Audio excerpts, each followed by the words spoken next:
Selamat pagi Bapak. Selamat pagi. Ya hari ini seperti yang saya konfirmasi kemarin Bapak, saya ingin mewawancarai Bapak tentang pengambilan keputusan dengan nilai-nilai kebajikan Bapak. Ya, Jadi minta waktunya sebentar Bapak ya. bisa. Jadi nanti saya akan memberikan ya kurang lebih 8 pertanyaan, dijawab aja seadanya Bapak, sesuai dengan keadaan Bapak ya. Iya, siap. Baik. Saya mulai Pak ya. Siap. Di sini selama ini Bapak, bagaimana Bapak itu mendapatkan atau bisa mengidentifikasi kasus-kasus yang merupakan dilema etika atau itu merupakan rujukan moral Bapak? Iya, kadang-kadang memang dilema etika itu terjadi saat ada benturan ya, antara aturan sekolah yang sudah ditetapkan dengan kepentingan siswa. Oh iya. Misalkan ada siswa terlambat, nah yang pasti aturan sekolah di situ akan ada sanksi. Iya. Nah, sedangkan siswa kemungkinan ada alasan tertentu. Nah, disitulah.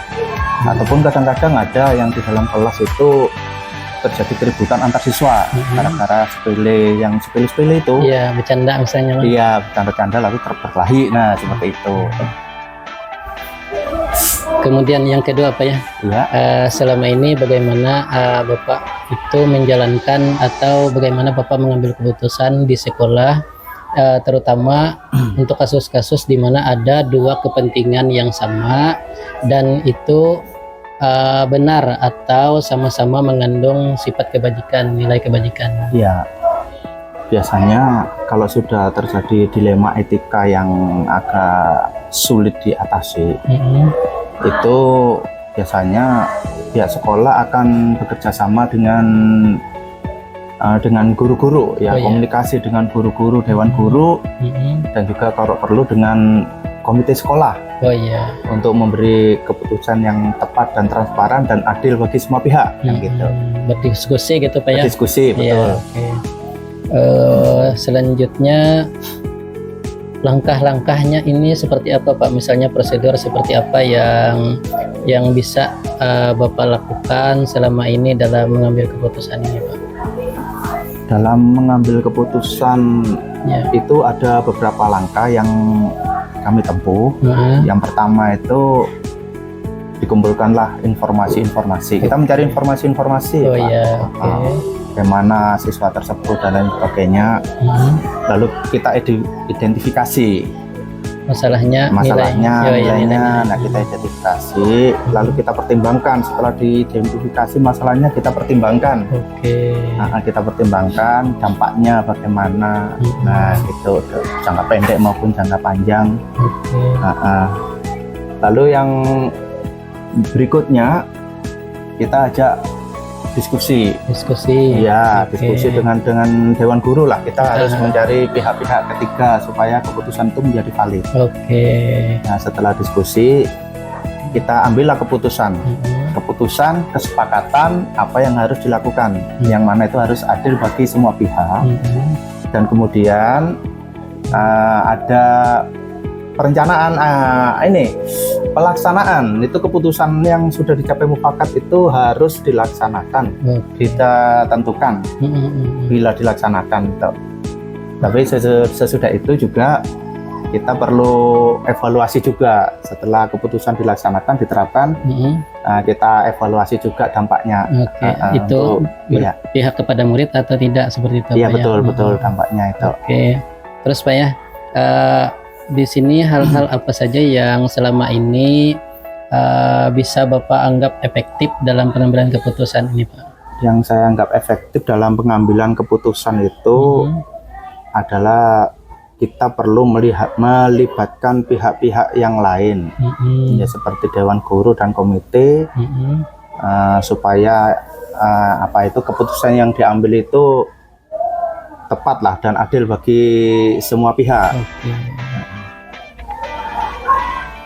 Artinya nanti dilibatkan semua pihak Pak ya? Iya. Supaya efektif pengambilannya. Oke, bisa dipahami Pak. Seterusnya hal-hal apa saja yang selama ini merupakan tantangan dalam pengambilan keputusan itu Pak, tantangannya Pak? Tantangan terbesar itu biasanya berasal dari luar sih. Iya, iya, iya. Oleh karena setelah keputusan itu diambil mufakat, dianggap adil, nah dan sudah dirancang secara terbuka, tapi masih ada aja yang ya misalkan omongan orang-orang kampung harusnya begini, harusnya begitu gitu. Iya, iya. Tetapi itu ya sudah tidak apa-apa lah, karena namanya keputusan itu harus tetap diambil dan dianggap yang paling terbaik lah di situ. Memang sih Pak, kalau kita ngambil keputusan meskipun sudah dilibatkan beberapa pihak, ya tetap aja sih beberapa pihak itu akan merasa tidak adil lah seperti itu. Tapi memang sulit kita yang memuaskan semua orang itu ya. Iya benar. Nggak bisa kita, tapi apa boleh buat lah. Oke. Selanjutnya Pak, apakah Bapak memiliki sebuah tata kala atau jadwal tertentu dalam sebuah pengambilan keputusan atau menyelesaikan kasus dilema etika, dan apakah ada Bapak ini langsung menyelesaikan di tempat atau seperti apa Pak? Sebetulnya untuk jadwal itu memang tidak ada, tetapi saat terjadi dilema etika itu saya berusaha menyelesaikan dengan yang secepat mungkin lah waktunya situ. Dan juga kita harus fleksibel jika situasi bisa berubah sewaktu-waktu setiap saat itu. Iya benar-benar. Artinya kalau bisa cepat secepatnya harus secepatnya. Iya. Dan itu bisa fleksibel aja Pak, seperti itu Pak ya. Iya. Seterusnya, adakah seseorang atau faktor-faktor yang selama ini mempermudah atau membantu Bapak dalam pengambilan keputusan dalam kasus-kasus seperti dilema etika ini Pak? Ya, yang pastilah yang kita itu tidak bisa bekerja sendiri dalam saat mengambil keputusan. Di situ diperlukan keterlibatan berbagai pihak sehingga keputusan itu menjadi valid dan kuat. Biasanya saya melibatkan guru-guru, dewan guru itu, dan juga komite jika diperlukan. Guru dan dewan guru apa ya? Dewan guru, guru dengan komite ya, kalau diperlukan. Kadang-kadang dari guru yang ngajar, juga dari wali murid, wali kelasnya, yang tahu. Terakhir nih Pak. Iya. dari semua hal yang telah disampaikan, mungkin ada pembelajaran Bapak yang bisa kita petik dari pengalaman Bapak dalam pengambilan keputusan ini Pak. Selama ini pelajaran yang saya petik itu, supaya aman tuh memang kita harus melibatkan pihak-pihak ketiga seperti dewan guru dan komite sekolah, supaya keputusannya itu menjadi valid dan diperlukan suatu keterbukaan. Jadi keputusan itu harus terbuka sehingga apapun yang terjadi di situ supaya bisa adil bagi semua pihak. Itu aja. Artinya yang dapat kita pelajari dari dari semua ini, kita harus terbuka, fleksibel gitu Pak ya. Iya, harus dalam pengambilan keputusan. Ya. Ini sudah 8 pertanyaan Bapak. Jadi semuanya sudah terjawab dengan baik. Terima kasih juga atas waktunya. Semoga ini bisa jadi pembelajaran bagi saya ke depannya Bapak. Terima kasih. Cukup aja Pak. Iya. Terima kasih. Selamat pagi Pak. Selamat pagi. Permisi Pak ya. Iya.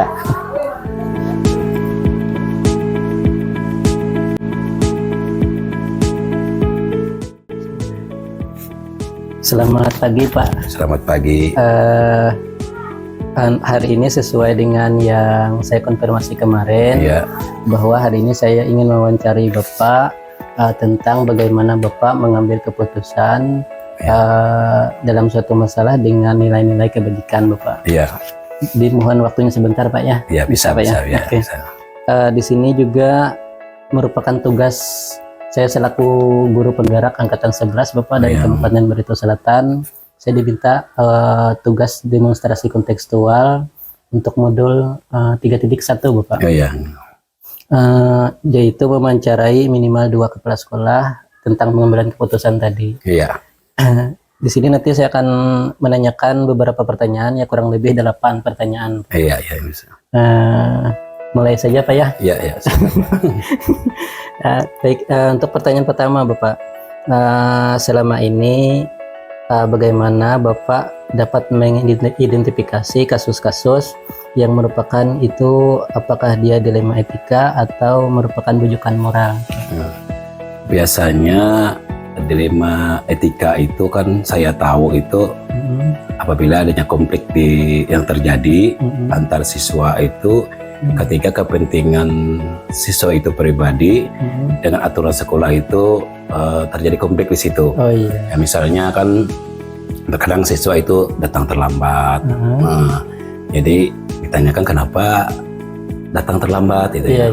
Misalnya juga terkadang kan siswa itu sering ada marah-marah sendiri misalnya kan dengan teman-temannya. Nah, kadang-kadang kan teman-temannya merasa akan tidak ada masalah, tahu kok marah-marah ini ada apa ini misalnya. Ini kan kadang konflik antara aturan sekolah itu dengan siswa terkadang muncul, disitulah mungkin saya bisa mengidentifikasi masalah itu. Ya. Artinya masalah yang timbul itu sama-sama ada alasannya. Ada alasannya. Ya, dan alasannya sama-sama benar gitu Pak ya. Benar ya.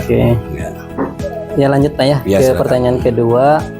Selama ini bagaimana Bapak itu menjalankan atau mengambil keputusan di sekolah, terutama untuk kasus-kasus di mana ada dua kepentingan yang sama dan sama-sama benar Pak, atau sama-sama mengandung nilai kebajikan yang baik?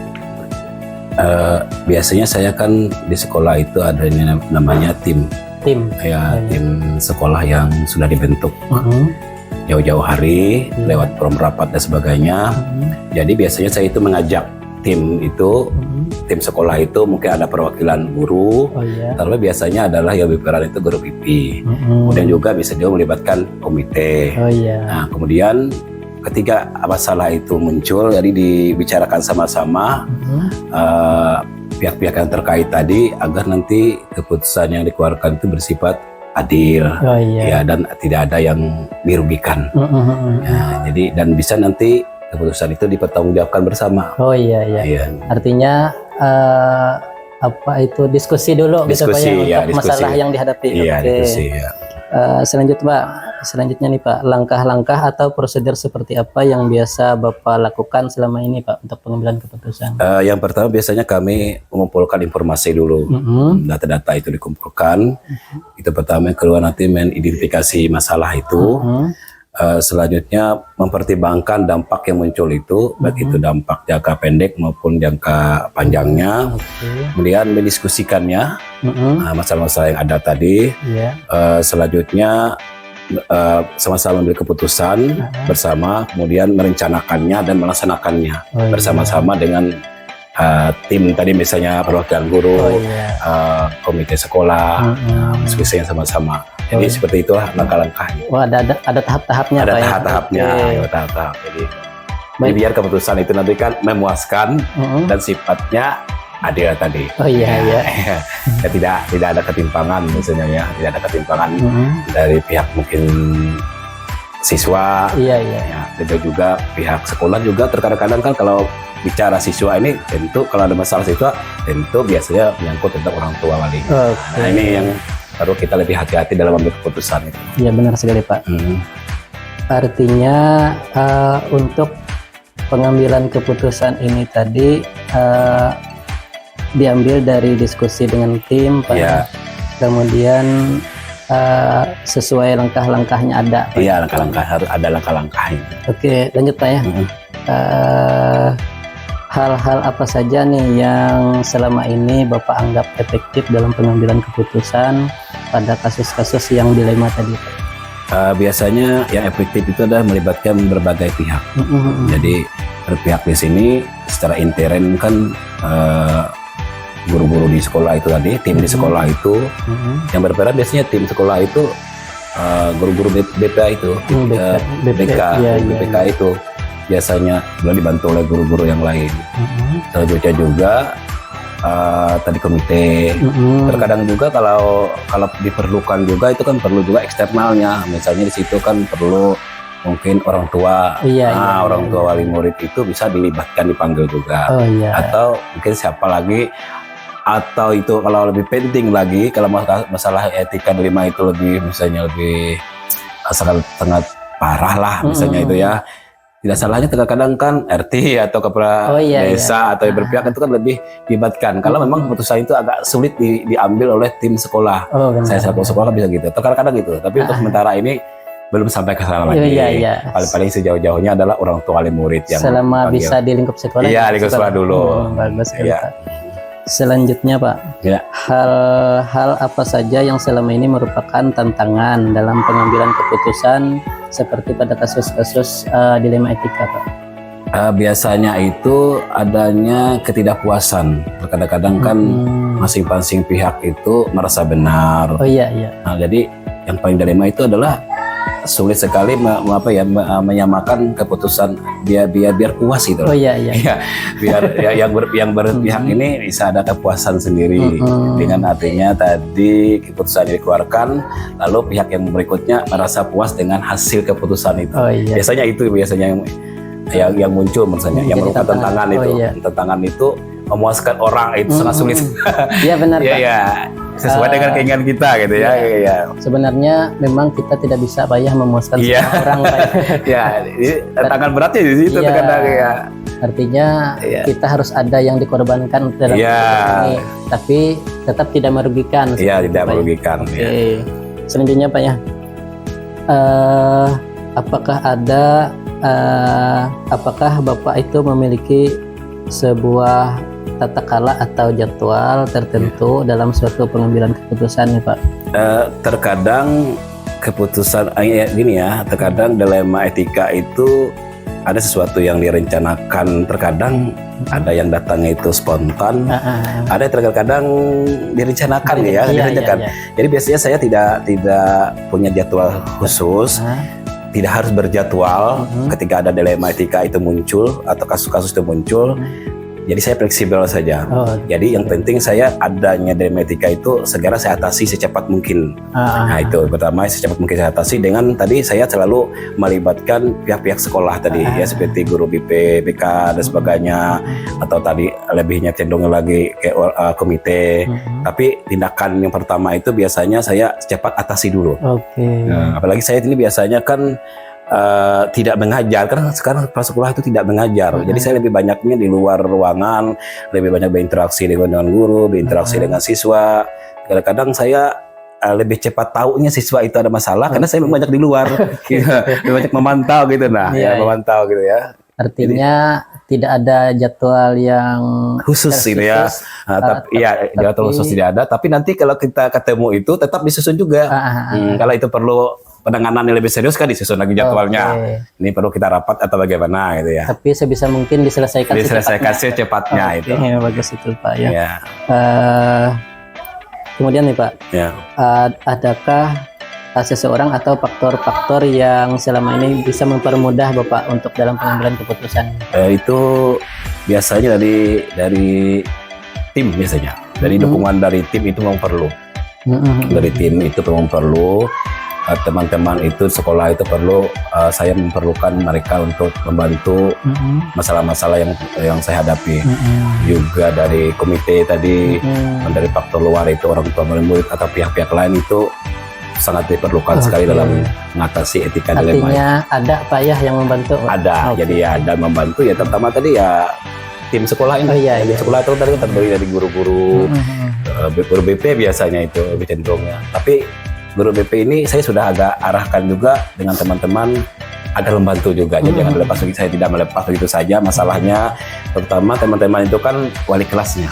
Wali kelas siswa itu harus biasanya saya panggil biar kerjasama dengan guru BP dan saya juga langsung melibatkan diri di sana. Baik, terakhir nih Pak. Dari semua hal yang telah Bapak sampaikan ini, mungkin ada pembelajaran Bapak bagi saya atau bagi kita dalam pengambilan keputusan yang ada kasus dilema etikanya Pak. Jadi dari kesimpulannya, yang pertama yang kita perlukan itu adalah penting sekali adalah keterbukaan. Keterbukaan ini baik itu menyangkut misalnya kita menyangkut siswa, perlu adanya keterbukaan siswa itu. Kalau guru, mungkin keterbukaan guru itu dalam masalah-masalah yang dihadapinya. Kemudian juga yang kedua adalah harus ada komunikasi. Jadi kepala sekolah ataupun siapa di situ harus ada komunikasi yang lancar, yang efektif antara mungkin kepala sekolah dengan siswa, kepala sekolah dengan guru, guru dengan siswa. Gitu. Jadi harus dua faktor itu yang menjadi pelajaran bagi saya, bahwa dalam masalah ini keputusan dan komunikasi itu sangat penting dan diperlukan dalam hal berbagai masalah di sekolah misalnya. Itu Komunikasi Pak ya. Komunikasi yang terbuka. Yang terbuka. Baik. Mungkin itu saja Pak yang yang saya tanyakan dengan Bapak hari ini. Dapat saya simak semua. Terima kasih juga atas waktunya Bapak. Ya. Semoga ini bisa menjadi bahan saya selanjutnya. Amin. Selamat bertugas kembali Pak. Ya, sama-sama. Terima kasih Pak ya. Selamat pagi. Kalau ada yang diperlukan nanti bisa komunikasi, datang langsung bisa ke sekolah, lewat HP bisa Pak ya. Siap dibantu. Terima kasih Pak bisa ya. Dibantu. Selamat siang Pak. Ya, selamat siang. Terima kasih.